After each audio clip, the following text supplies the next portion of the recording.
Would you be mine? I heard it through the grapevine. And I'm just about to lose my mind. Honey, honey, you heard it through the grapevine. How much longer would you be my baby? Da-da-da-da-da. All right, my title made me think of that old song, The Grapevine, honey. Hey, Johnny Flower Picker. The title of this video is Culture Keeper Breakfast, The Grapevine, and Other Elder Media. Those of us who are collecting the story, woo! Those of us who are collecting the stories of our communities sometimes feel as though we're running into a brick wall because by virtue of them being elders, that means that the most formative ideas they have about spreading information are analog. Newsletters and newspapers and telephone calls. If you have an elder in your life, they call you. They're probably not texting. My father is going to be 86 in just a few days, and he will respond to a text briefly, but sitting up texting back and forth, oh no. No, no, no, no, no. But he will sit back on the phone with you and talk for 2 hours. So, saying all that to say, first, let me tell you who I am. For those of you who don't know me, my name is Dr. Treasure Shields Redmond, and I am a poet, performer, and educator, as well as executive director of the Community Archive. You can go to thecommunityarchive.org to find out about our oral history collection.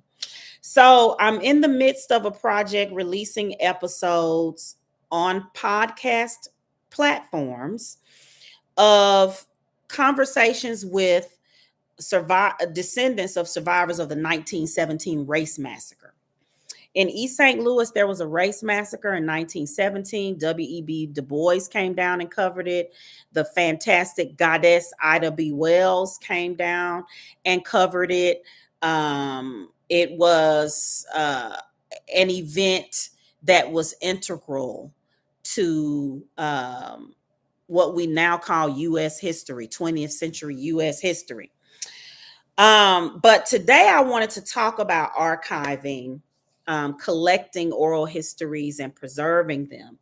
And I brought out something since we're talking about media. So hopefully you can see it. It looks like you can see it. This is the East St. Louis Monitor newspaper. The East St. Louis Monitor newspaper has been in continuous operation since 1967, I think. I may have that date wrong. I know it's the 60s. It is the newspaper for the community of East St. Louis, Illinois, which is in southern Illinois, right on the banks of the Mississippi River, directly across from St. Louis, Missouri. It is a Black newspaper. This is a newspaper that was created with dozens of others, even though it is the only one that remains, to record and tell the story of the African American community in East St. Louis, Illinois, and surrounding areas. So that would include Cahokia, Centerville, Allerton, Sauget, Brooklyn, Lovejoy, across the river in St. Louis. And I'm thinking, what's the name of the incredible Black community? It'll come to me later, but the surrounding, the news of the region, but East St. Louis specifically, but the news of the region in general. So this paper is still in existence. It comes out every Thursday. If you drive through East St. Louis now, you will see people standing in the middle of the street selling the papers and taking cash to pay for them. You will also go to the various corner stores and gas stations and grocery stores, and people will have the East St. Louis Monitor for sale.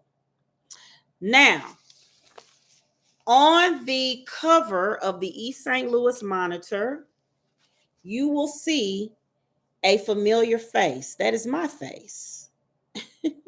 With the caption, "Will you share your family story? Will you share your family story?" So I'm going to read to you the ad that I took out in the East St. Louis Monitor. It says, "Are you a direct descendant of someone who experienced or survived the 1917 East St. Louis race massacre, popularly known as the Race Riot? Dr. Treasure Shields Redmond, daughter of East St. Louis poet laureate Dr. Eugene B. Redmond, is seeking to interview you for an oral history project. Compensation will be provided." And then it says, "Dr. Redmond can be reached at," and I have my email address and my cell number on there. Now, you know what's crazy? And this is what lets you know that I was talking to exactly the right population in order to get the respondents for this project. When I tell you my phone has not been bothered, I just believe if you put your real phone number in the New York Times or in a general, predominantly white, medium to larger size city, you know what I'm saying? The Orlando Sentinel, the Washington Post, the St. Paul whatevers, the Oakland whatevers, the San Francisco whatevers, the Times Picayune in New Orleans. I just believe you will be inundated with chicanery and foolishness. When I tell you the only calls I have received are from sweet elders wanting to share their story. And the same thing with the email. It's amazing how, you know, when you go to the media that elders use, you will reap the benefits. So I ran this ad for several weeks on the front page, and then for several weeks they graciously put it on the inside. Outside of the terms of what I was told the payment was. Oh, and by the way, this is called the culture breakfast. So I have rice, egg, and turkey sausage. That's rice, egg, and turkey sausage, y'all. Let me eat it while it's getting cold over here. I'm gonna be sad. So I come to you this morning to give you some more ideas for how to get elders for your community archiving, like we do at thecommunityarchive.org. So, of course, I'm going to say the local newspaper, because the elders still read newspapers. But I'm going to also say the church bulletin. If you're collecting stories from a church-going community, in general, there is a moment in the service where somebody gets up and reads the announcements. I just had a big burst of nostalgia just saying that. Y'all, I don't attend church anymore, but church was formative for me as a child raised in Mississippi. And honey, there would always be an attractive Black woman who got up. She would be carrying her glasses in one hand, and in the other hand, she would have lots of birthday cards, condolences, thank you cards. She would have the church program. She would have a couple of letters taken out of envelopes. And then she would get up and say, "First, giving honor to God, who is the head of my life. I want to acknowledge my pastor, Reverend so and so and so, and First Lady.